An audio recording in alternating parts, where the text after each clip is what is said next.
Hi ಎಲ್ರಿಗೂ ನಮಸ್ಕಾರ. Kamakshi Kumar YouTube ಚಾನಲ್ಗೆ ಸ್ವಾಗತ. ದೀಪಾವಳಿ ಹಬ್ಬದ್ದೇ ಮುಂದಿನ ಭಾಗ ಹಾಕ್ತಾಯಿದ್ದೀನಿ.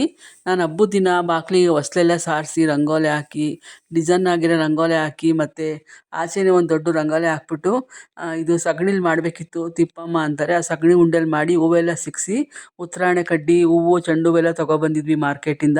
ಸಗಣಿ ಎಲ್ಲ ಮಾರ್ಕೆಟಲ್ಲೇ ಸಿಗುತ್ತೆ, ಅದೆಲ್ಲ ತೊಗೊಬಂದು ಸಿಕ್ಕಿಸಿದ್ವಿ. ಸಿಗಿಸ್ಬಿಟ್ಟು ನಾವು ರಂಗೋಲಿ ಎಲ್ಲ ಬಿಟ್ಟು ಆಚೆ ಒಳಗಡೆ ಬರ್ತೀನಿ, ನೋಡಿದ್ರೆ ಜೋರು ಮಳೆ ಬಂದು ಎಲ್ಲ ನೆಂದೋಯ್ತು. ರಂಗೋಲಿ ಎಲ್ಲ ಹೋಯ್ತು, ಸಗಣಿನೂ ಹೋಯ್ತು. ದೀಪಾವಳಿ ಹಬ್ಬದ ದಿನ ತುಂಬ ಮಳೆ ಇತ್ತು ಹಾಸನಲ್ಲಿ. ಆಮೇಲೆ ಒಳಗೆ ಬಂದು ಇನ್ನೇನು ಮಾಡೋಕ್ಕಾಗಲ್ಲ, ಹೊಸ್ಲತ್ರನೇ ರಂಗೋಲಿ ಇತ್ತು, ಡಿಸೈನ್ ರಂಗೋಲಿ ಬಿಟ್ಟಿದ್ದೆ. ಹಂಗಾಗಿ ಅದನ್ನೇ ಖುಷಿ ಆಯಿತು. ಆಮೇಲೆ ಒಳಗೆ ಬಂದು ಅಡುಗೆ ತಿಂಡಿ ಪೂಜೆ ಎಲ್ಲ ಮುಗಿಸ್ಕೊಂಡು ನಾನು ದೀಪಗಳೆಲ್ಲ ಹಚ್ಬೇಕಲ್ವ ಸಂಜೆಗೆ. ತುಂಬ ದೀಪ ಎಲ್ಲ ಇತ್ತು, ಎಲ್ಲ ಎತ್ತಿಟ್ಟಿರ್ತೆ.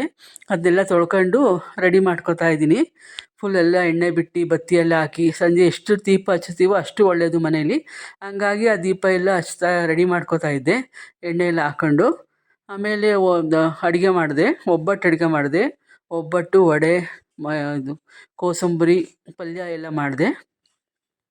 ನಾನು ಹಾಸನಾಂಬ ದೇವಿ ಬಗ್ಗೆ ಒಂದು ಪುಟ್ಟ ಸ್ಟೋರಿ ಹೇಳಿದ್ದೆ, ನನ್ನ ಜೀವನದಲ್ಲಿ ನಡೆದಿದ್ದು. ಅದು ನನಗೆ ಸೈಟ್ ಆಯಿತೋ ಇಲ್ವೋ ಅಂತ ಯಾರ್ಯಾರು ಕಾಯ್ತಿದ್ರೋ ಗೊತ್ತಿಲ್ಲ. ನಾನು ಇವತ್ತು ಹೇಳ್ತಾ ಇದ್ದೀನಿ ಅದ್ರ ಬಗ್ಗೆ. ನಮಗೆ ಆ ಸೈಟು ಮಾರನೇ ದಿನವೇ ಒಬ್ಬರು ಬ್ರೋಕರ್ ಬಂದು ಇಲ್ಲಿ ಸೈಟು ಖಾಲಿ ಇದೆ ಆಗುತ್ತೆ ಅಂತ ನಮ್ಮ ಮನೇಲಿ ಕೇಳಿದಾಗ ಹೇಳಿದ್ರು, ಈ ಸೈಟು ಖಾಲಿ ಇದೆ, ತಗೊಳ್ಳೋದಾದ್ರೆ ತಗೊಳ್ಳಿ ಅಂತ. ಆವಾಗ ನಮಗೆ ನಮ್ಮ ಮನೆಯವ್ರು ಬಂದು ನನಗೆ ಹೇಳಿದ್ರು ಮನೇಲಿ.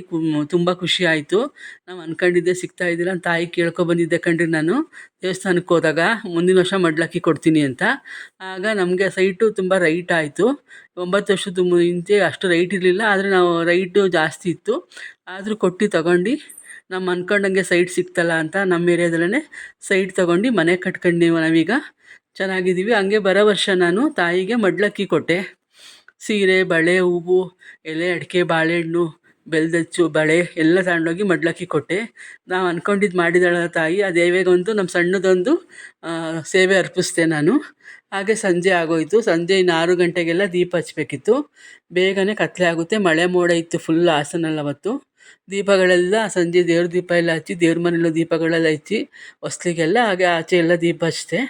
ಫುಲ್ ಆಚೆ ಎಲ್ಲ ದೀಪ ಹಚ್ಚಿ ಅಕ್ಕಪಕ್ಕದ ಮನೆಯವ್ರು ಎಲ್ಲರೂ ದೀಪ ಹಚ್ಚಿದ್ರು. ಆದರೆ ಮಳೆ ಇನ್ನೇನು ನಾವು ಪಟಾಕಿ ಹೊಡಿಬೇಕು ಅಷ್ಟರೊಳಗೆ ಮಳೆ ಶುರುವಾಯಿತು. ಆದರೂ ಪರವಾಗಿಲ್ಲ ಅಂತ ಪಟಾಕಿ ಎಲ್ಲ ರೆಡಿ ಮಾಡ್ಕೊಂಡ್ವಿ. ಸುಸ್ರು ಬತ್ತಿ, ಹೂವಿನ ಕುಂಡ, ಶಾರ್ಟ್ಸ್ ಎಲ್ಲ ತೊಗೊಬಂದಿದ್ರು ನಮ್ಮ ಮನೆಯವರು. ಎಲ್ಲ ಪಟಾಕಿಗಳೆಲ್ಲ ರೆಡಿ ಮಾಡಿಕೊಂಡು ನನ್ನ ಮಗಳು ಹಚ್ಚುತ್ತಾ ಇದ್ಲು ಸುಸ್ರು ಬತ್ತಿನೆಲ್ಲ. ನಾವು ಮನೆ ಕಟ್ಟಿಸಿದಾಗ ಒಂದು ಗಂಗಮ್ಮ ದೇವಿ ಸ್ಟ್ಯಾಚು ಹಾಕ್ಸಿದ್ದೀವಿ. ಅಲ್ಲಿಗೊಂದು ಗ್ರೀನ್ ಲೈಟ್ ಬಿಟ್ಟಿದ್ದೀವಿ. ಅದು ಇಷ್ಟವರೆಗೂ ಚೆನ್ನಾಗಿದೆ. ನನ್ನ ವೀಡಿಯೋ ನೋಡಿದ್ದಕ್ಕೆ ತುಂಬ ಥ್ಯಾಂಕ್ಸ್.